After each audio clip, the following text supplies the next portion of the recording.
I've been told to do this about 2 years ago, but I just was not compelled.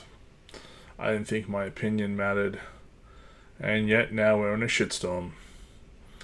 So, I mean, with everything that's happening in the Middle East, everyone's wondering why it's okay for countries like Israel to crush the skulls of small children with tanks, and yet it's not okay for countries like China to crush the bodies of fully grown adults in Tiananmen Square 30 years ago. Well, I'll give it to you straight, folks. It's all about hypocrisy and bureaucracy, and the fact that I think the former Prime Minister of Malaysia put it best when he said that certain creed owns and rules the world. And with what's happening with the conflict in Israel and Palestine and Gaza and the West Bank, that has found out to be certainly true. So this is why the United States can't say anything when Israeli tanks crush the skulls of small Palestinian children, to the point where eye sockets pop out of their, heads, and brains get popped out too. And I've seen the photos and the videos. I never saw any photos of beheaded Israeli babies like they claimed to justify their war. Those photos have never come out to light. Just like, a lot of things that they talk about in the Holocaust that you never see any photos of, because who's to say that it was true? But the reason countries like America and Great Britain, for instance, especially Great Britain, can't say anything against Israel is because they've been beholden to countries like Israel from even before its conception. So, in particular, the United Kingdom is a good example. They have been hijacked by the moneylenders since the time of Benjamin Disraeli, who professed to be an Anglican Jew, but that was just a ruse to get into Parliament. He never actually lost his Semitic faith, and I think he was still quite devout to his original religious convictions. And since that time, countries like Great Britain have been trapped in a vice of usury and money lending and financial debt to not necessarily people like Benjamin Disraeli, who was just a puppet, but his handlers, who were the Rothschilds. And in effect, the Rothschilds have had a vice clamp on the finances of Great Britain since the days of the Victorian era. And they basically took control of the Federal Reserve in the United States at the beginning of the 20th century too.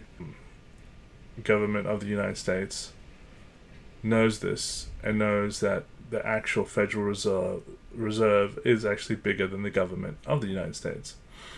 And this is what we're going to come to, because this is what we studied in my master's in political science as well. As they talk about the fact that this is why governments such as the governments of the United States don't want organizations like Apple, who is currently valued at $3 trillion, to get any bigger, or Meta, formerly Facebook, or Amazon, because we're talking about billions and trillions of dollars. And the Federal Reserve of the United States, which is a private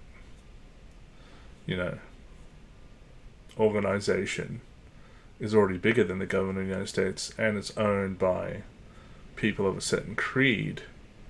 And the government of the United States is scared of other organizations such as the ones I mentioned getting bigger than the government as well. So they're always trying to censor them, indict them, bringing him up to Capitol Hill for a Senate Oversight Committee hearing.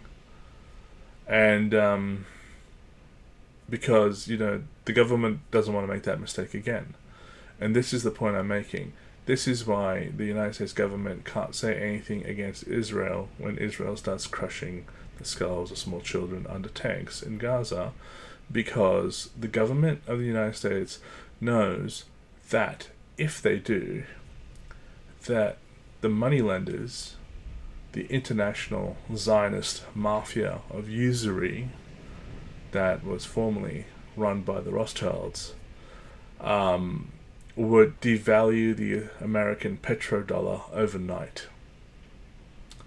The American dollar would be worthless if the American government criticized the crushing of Palestinian children's skulls under tanks by Israel. And that's what the British know too.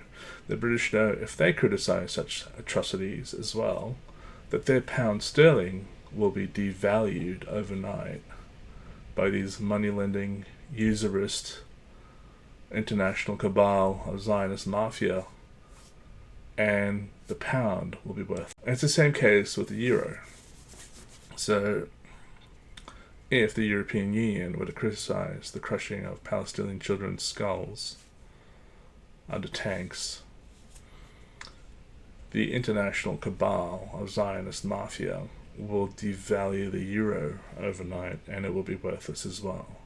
So that's why these governments of the United States, Great Britain, and the European Union are too scared to say anything when Israeli troops commit their blood-libel sacrifices for their Lord Hashem, who is actually Satan.